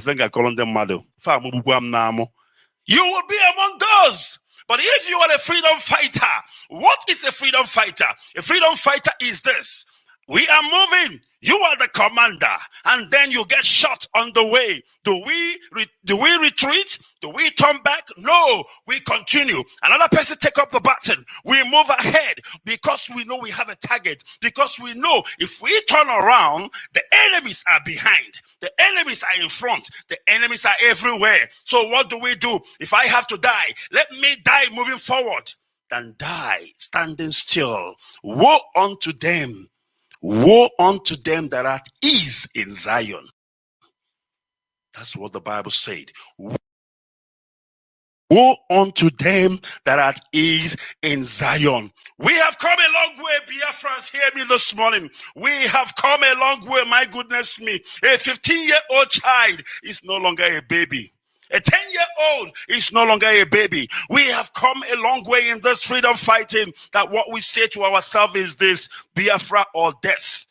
Kill one, kill all of us. That is what freedom fighting is all about. Sometimes I envy the Muslims. Sometimes I envy all these Muslim people. Do you know why I envy them? In as much as what they do is wrong, but I envy them. Why? Because when somebody do something bad, there got to be something in that badness that you will absorb and learn from. The Muslim will go and blow themselves up because of what they believe in. Whether it is a good thing or a bad thing, that is a question for another day. But they will go and blow themselves up because of that thing that they believe in. They're so much fanatical about it, they will go and blow them into pieces because of what they believe in. I don't know if you're getting what I'm saying. You may call them an extremist. You may call them whatever you do. But the point is this: when they believe in something, they believe in it wholeheartedly. If you don't believe, they don't believe. Are you not learning from that? That as a freedom fighter, when you take that decision, you go to your IPOB family home, remove your shoes, take the oath. Take the oath to pursue the struggle to the latter, to respect the leadership of IPOB, to put yourself under the leadership, command and control of IPOB. You are basically saying, come whatever. Norma Ganjani, here in South Africa, in Zulu, they say Norma Ganjani, means whatever, no matter what. My mind is made up. I'm going to do this and I'm going to see it to an end. This is why Bazinam kind of keep talking to us in code most of the time, because he realized that most of us, some of us, are so relaxed. All we know is, oh, our leader is preaching today. Hey, I'm going to listen. Our leader is preaching today. That is all we do. That is what most of us do. That is all we do. That is all we think about. When is our leader preaching? When is our leader broadcasting? Come on, people. Freedom fighting is more than that. Freedom fighting comes to a point where you as an individual take up the mantle and begin to do your own thing. You can even go there in the zoo. You cause some radicals because it is a personal conviction. It is not about Wazinam Dekano. It is not about US. It's not about anybody. It's about you, your conviction that you want Biafra. Because DOS is not asking you to go and get Biafra. You are the one who wants Biafra. And that is why you joined IPOB. Do you understand? DOS, Wazinam Dekano, they are there to control, because you know we are human. We are not that species of animal that if we are not tamed, if we are not controlled, we will go out of line. So their job there is to direct you, to show you, so that there will not be chaotic, so that there will not be a banana republic, so that whatever we are doing is in line. We do it like people, like gentlemen. That is what these people are here to do. But when it comes to freedom fighting, when it comes to the goal, when it comes to the reason why you are an IPOBian, when it comes to the reason why you are here doing the struggle, that reason is simply to get Biafra. And it is between you and God. It is between you and God. The oath is between you and God. Anybody who in this situation that we are in, anybody who in this situation we are in right now, begin to talk nonsense, then you realize these are Achan, Korah, and Abiram, as it was in the day of Moses. They talked nonsense. They talked rubbish against Moses when things were not going their way. Freedom fighting is not a bed of roses. Freedom fighting is not a day you wake up, you laugh, hey, our leader is preaching today. No, freedom fighting is a mixture of both. Freedom fighting is a bit of lemon. Freedom fighting is a bit of tea. It's a bit of chocolate. It's a mixture of good, bad. Everything happens because people have died. And all because of this freedom fighting. Do you understand? I'm saying this because there are so many lily-livered among us. I'm saying this because there are people who join this organization because simply they want to belong. They do not know why they joined. And I thank God that now and then, now and then, you will be getting calls. That's what I've been getting yesterday. Calls from people I've never heard from in years. Fellow comrades who I've never heard from in years, that I begin to ask myself, are they still alive? But suddenly, they have risen from death. Why? They want to come and tell you, I told you. They want to come and mock themselves, because you know what? Only fools laugh when their house is burning. Only fools laugh when their own house is burning down. So this morning, what I've come to do is very simple. To find out if we are in the same power. To find out if all of us understand what freedom fighting is all about. To find out why did you join IPOB at the first place? Why did we join IPOB? at the first place. It is very, very important. Now, I want to tell you something before I speak a bit. I'm going to pray. But let's call this ice breaking. Now, listen to this. I know most of you have heard the news. Our leader was arrested by the zoo government. We have all heard it, and the news has made rounds. I mean, I heard it the way you heard it, of course. But what I can tell you, or what I know, is this. The Nigerian government has no legal rights arresting or extraditing MAZI Nnamdi Kanu. I don't know if you are listening to me or if you're getting this clearly. The Nigerian government has no right whatsoever legally under law to arrest or extradite our leader MAZI Nnamdi Kanu. He was not extradited. That you need to understand that. He was not even arrested. I want you to listen and pay close attention. He was not extradited because people are making some false news around, oh, our leader was extradited from Britain, this and that and that. Do you understand what is extraditing? To extradite somebody. Before you can extradite somebody, you need to have a bilateral agreement with that country. In terms of extradition, you must have an agreement with that country. And when you want to extradite somebody, you must write to that government. And if that government agrees with what you are saying, they have to take that person through courts in that country the person is presently living. I want you to listen and pay close attention. They have to take that person through courts in that country that person is living, so that there will be an extradition court hearing. I'm telling you this because I know law. That is what I'm doing. So I know what I'm talking about. They have to take you through the court system to hear why should we extradite this person to that country. Number one. Number two, do we have extradition agreement with that country? Number three, how is their legal system operating? Do they have death penalties? Do they have things that are against human rights? Do you understand? Then the defense will come and argue why the person should not be extradited.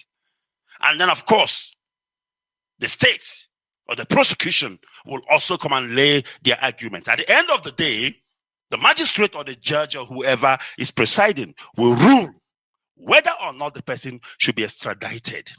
So when you hear the word MAZI Nnamdi Kanu was extradited, it is a lie from the pit of hell. The question is, when was the court case? Did you hear about it? Of course, Britain is a big country. That something like that cannot happen without anybody hearing about it. It is not a country that abuses human rights. In as much as we might have reservations for Britain, for the atrocity they committed in our land, you must give it to them that when it comes to human rights in their own country, of course, they do the right thing. So our leader was not extradited, neither was he arrested. We need to understand that. Now, from what we know for now, he was illegally abducted. He was illegally abducted. And that should be a question of law that should come, that should arise. Because unlawful arrest on its own, when it comes to law, is a crime. If you as a police officer arrest somebody illegally, abduct somebody illegally, you cannot take the same to court because you have no local standing. In terms of the law, in order for your presence to be secured, for you to face, a court case, you need to be arrested. And that arrested must be legally. That arrest must be lawful. If it becomes an unlawful arrest, trust me, when you go to court, that case should be struck off the roll because it was an unlawful arrest.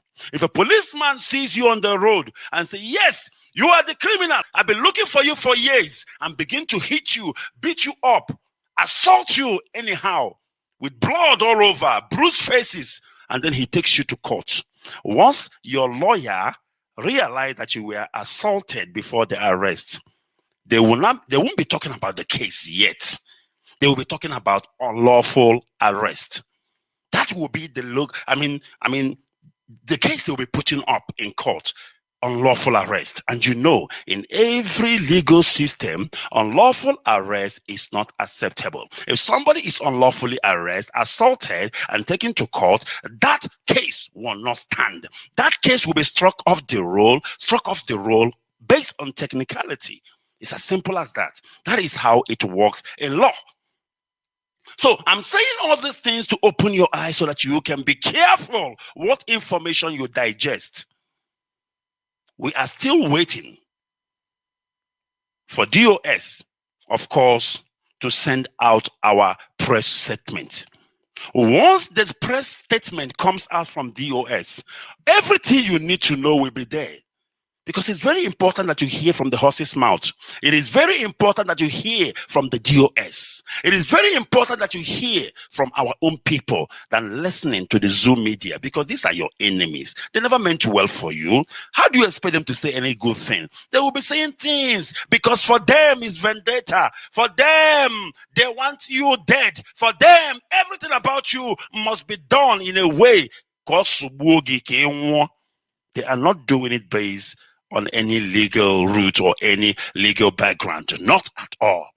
So Biafrans this morning, yes, our leader was abducted by the Zoom, but how it happened, we are still waiting for that press statement, because that press statement is exactly what is going to clarify or answer all the questions that you have. We don't want to exaggerate.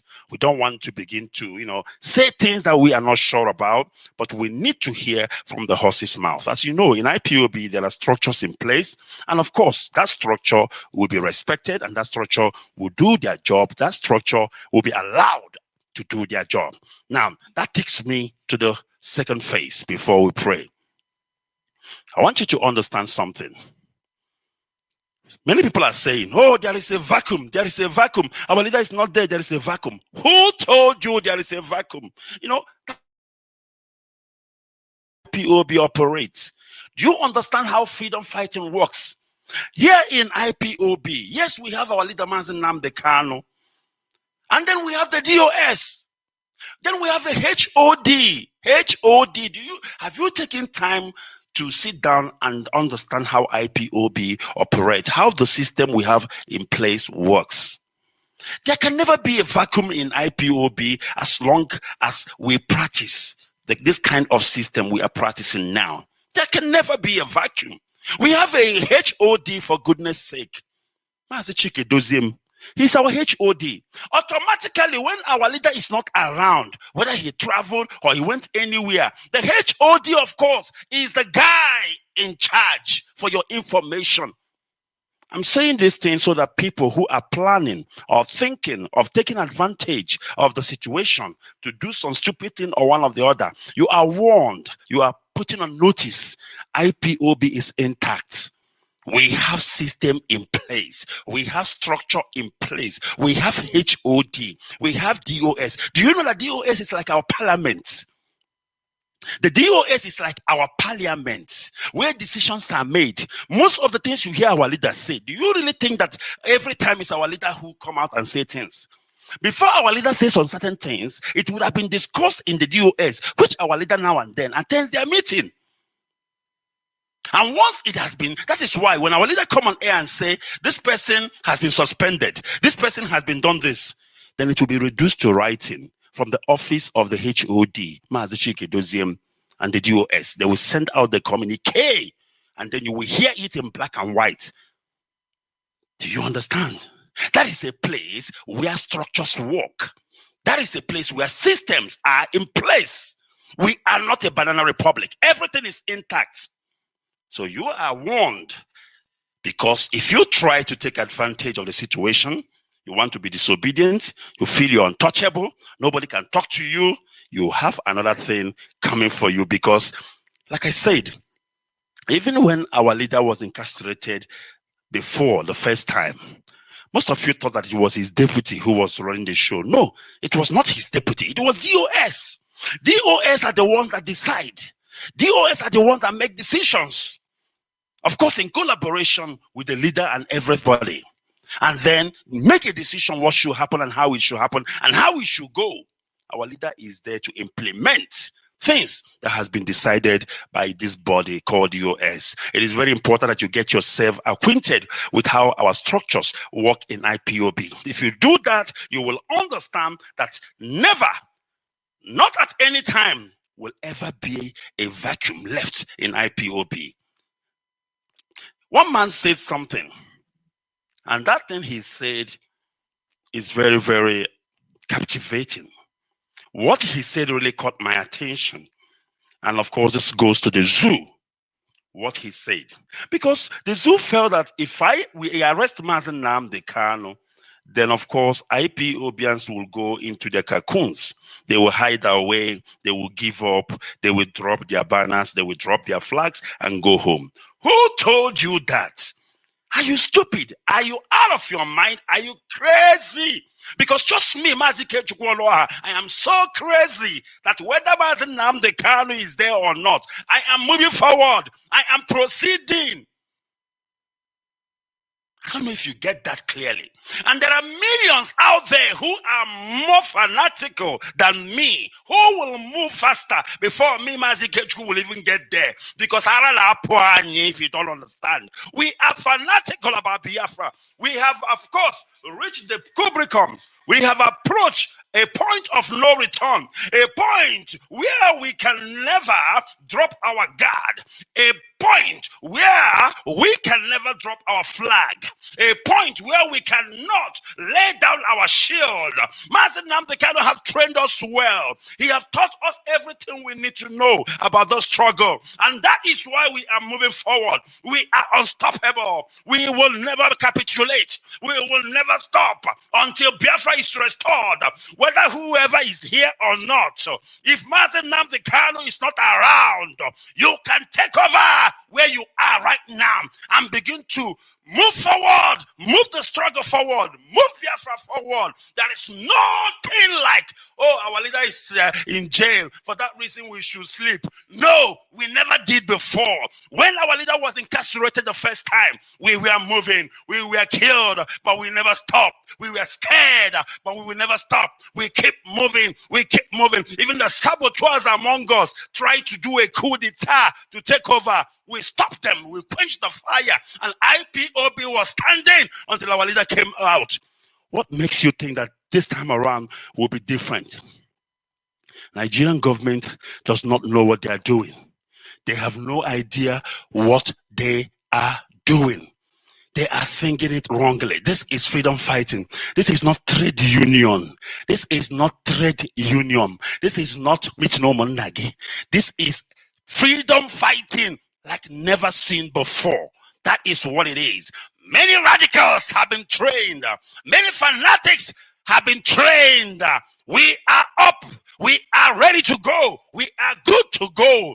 The plans are in place. If you think and say, oh, our leader is not there, who's going to give the command? Who's going to give the instruction? You are very stupid. You are lunatics. You don't even know what you're talking about, because let me tell you, the plan has been laid down time immemorial. Don't you hear our leader always tell you we have 3 plans? He said we have 3 plans. The plans has been laid down. The plans has been communicated to people who's supposed to know on the need to know basis. Some say, our leader don't tell anybody anything. You are stupid. You don't know what you're talking about. Our leader knows what time it is. Whenever he do something, he put plans in place on how it should be executed. And that is how it has been happening all this time. Mazi Nnamdi Kanu, have he not done enough? All we are praying for him is to be alive and enjoy Biafra.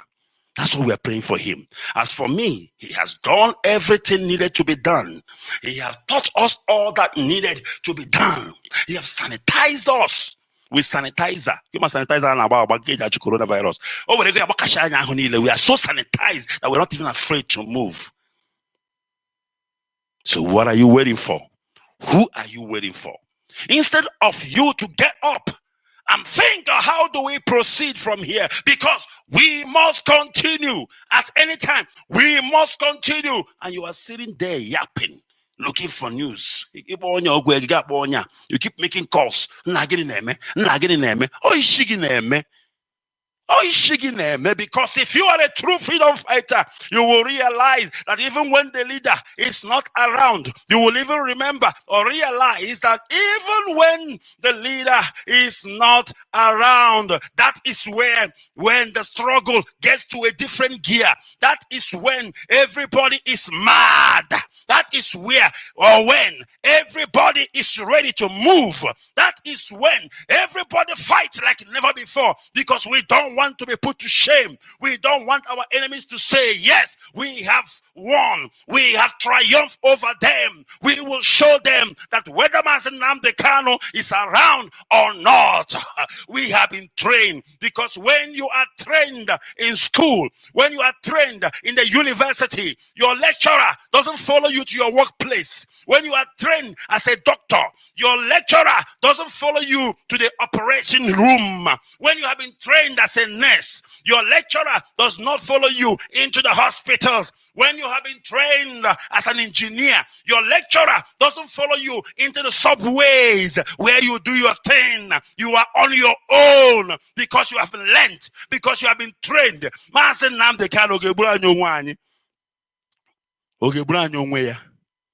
Haven't he trained us enough? Why should we be complaining every time? Are we spoiled brats that we don't know when to pick up? Are we so spoiled brats that we don't know when it's time for us to be on our feet? On our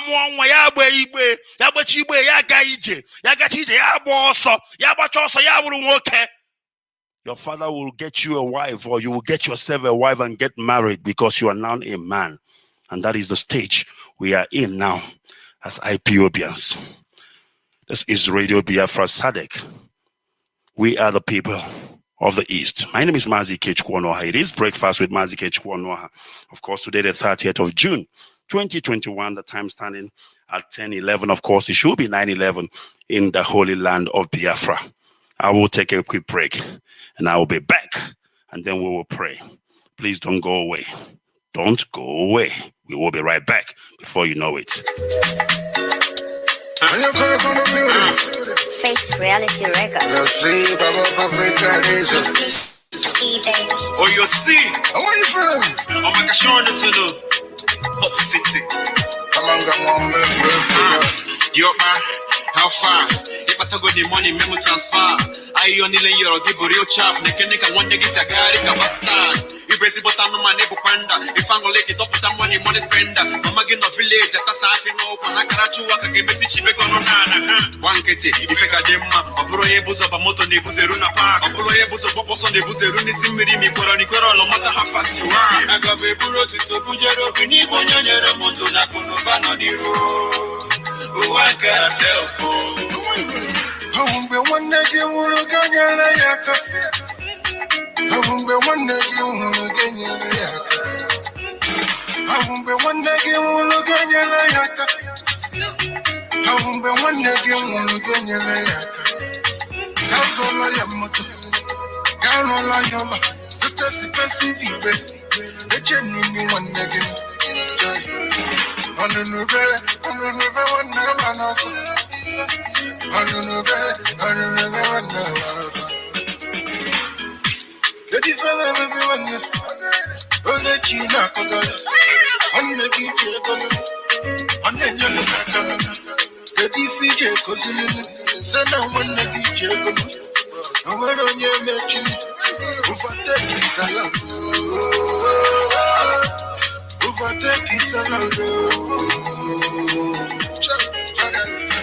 I got a buro to Pujero, Piniponia, Mondo Napono, Bananiro. Who work yourself. I won't be one day you will get your layaka. I won't be one day you will get your layaka. I won't be one day you will get your layaka. I won't be one day you will get your layaka. That's all I am. Down all I am. That's the passive way.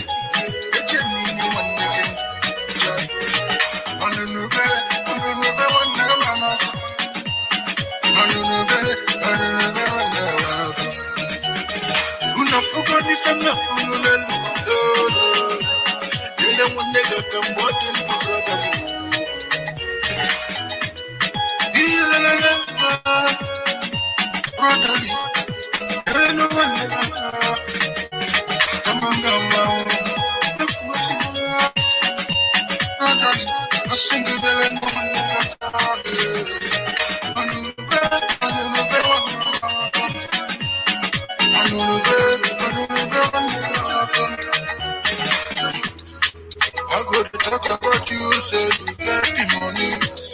If you see me, you go pass me by. I'm here on one neck in a car. If you get me, let me.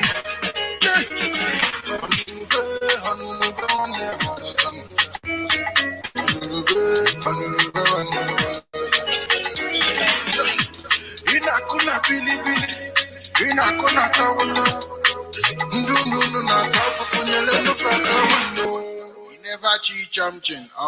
Face Reality Records. All right, welcome back. It is still Radio Biafra Satellite. We are the people of the East. It is indeed a great day that Chukwu Kikabiama have made, of course, a day that we should rejoice and be glad in him. Before we left, we asked God, shall we go? And he said, yes, you should go. And we left. And then, of course, whatever happens along the road, we don't have to stress. We don't have to cry over it. We just have to say to God, you said we should go. And we are going. So we are going to pray this morning. Of course, I don't want to waste your time. I'm going to pray, and then, of course, I will open our lines this morning so that we can open up our hearts this morning and talk to one another. And like I said, we need to begin to encourage one another. We need to begin to energize one another. We need to begin to complete one another. It is now time for you to come and ask those questions that does not make sense. It is time for you to, instead of asking me a question, you will be encouraging me, because we are in the same struggle. I am not here, of course, to answer your questions of everything. Like I said, the questions will be answered in full once the press release is out there. You will read, you will learn, you will understand. And as the day proceeds, as the court case, gets closer, we will hear also from our lawyers, and they will tell us what is happening or what happened and how it happened. So it's very simple. In these few days to come, all your questions, all your, what you don't understand will be answered fully. So no need to be in the rush, because, it's barely 24 hours. This thing happened and people are panicking. Men who's supposed to be men shitting in their pants. And I want to let you know that everything is intact. Everything is intact as far as IPOB is concerned, as far as, this thing is concerned. We need to know that. And you need to know, so one thing you need to also understand is that MAZI Nnamdi Kanu is a British citizen, and whenever he travel with his British passport. That speaks volume as well. You need to understand. So like I said, whether the zoo think they are being clever or they are being fast, I think they are being advised wrongly. They are being advised wrongly. MAZI Nnamdi Kanu is an international citizen. He is not just any other person. So if you are doing anything about him or his security, you need to be careful and understand that he's just not alone. He is not just alone. If you think I've arrested MAZI Nnamdi Kanu, I've abducted MAZI Nnamdi Kanu, he's just there alone himself. No, this is a man who controls millions across the face of this planet they call Earth. Think about that. All right, let us pray very, very quickly and very, very important. I want to pray this morning. Of course, my prayer this morning will come from the book of Psalm. It is not the psalm that our leader was asked us to pray, but this is a psalm that I want to pray from this morning. Of course, there are people who are praying on that psalm. They are the ones who will do justice to that. I just want to pray on this psalm for interest's sake. It is Psalm 2, and then, of course, from verse 2. Father, we thank you this morning. I will give you all the glory, because only you deserve all the glory. Only you deserve all the praise. You are God. You are Chukwu Okike Abiama. Only you are God. Father, this morning, we want to give you praise. We want to give you glory. And we say, Father, receive all the glory, receive all the honor. this morning because we are your people, the people who are called by your name. And Father God, unto you we submit ourselves this morning. As I pray this morning in the book of Psalm, the Bible said, Father, you said equivocally, why do the heathen rage and the people imagine a vain thing?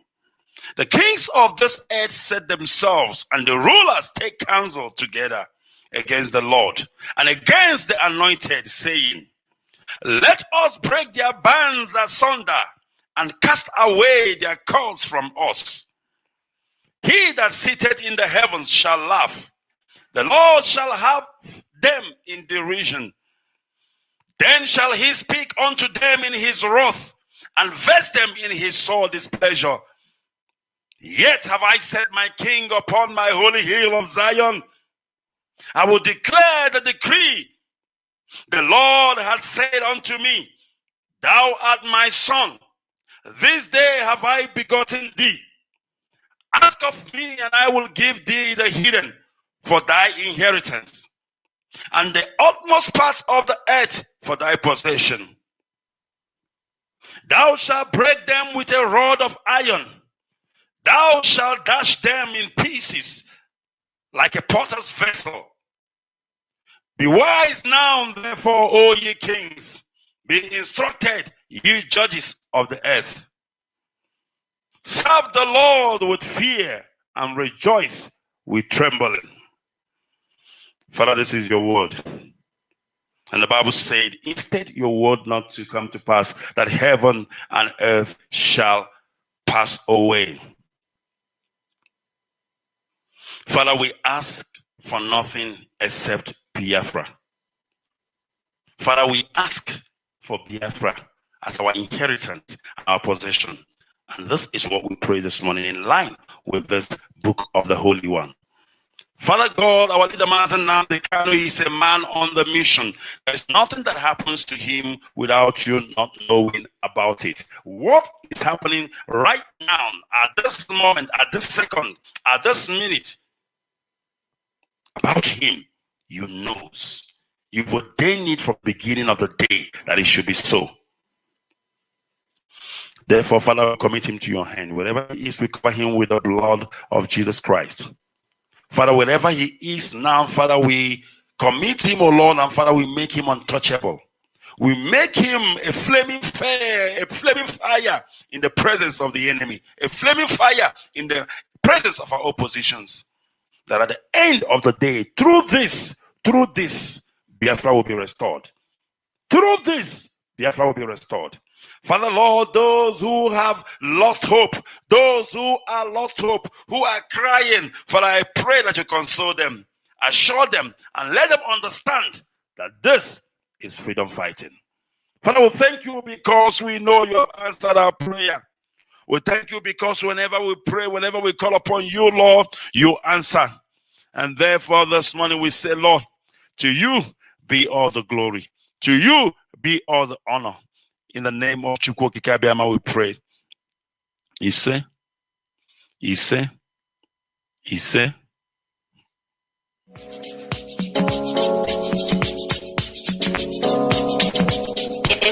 Josh on the beat. But in just shut down, me have to tell you what happened in America.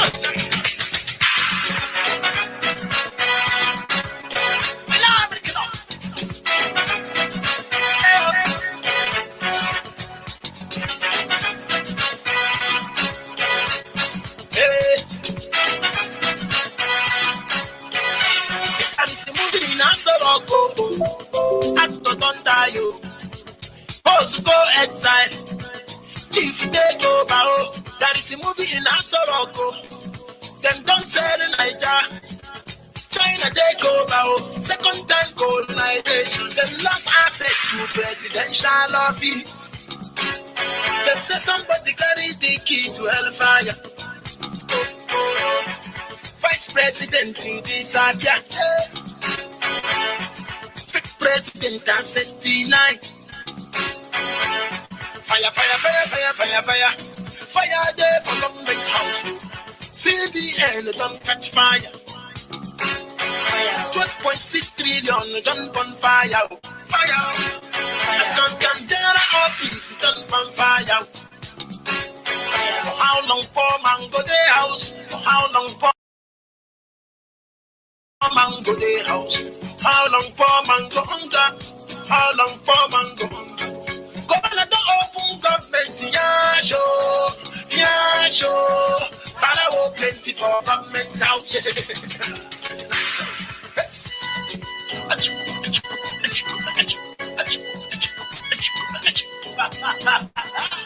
All the roads where they follow, all the money, where did they take and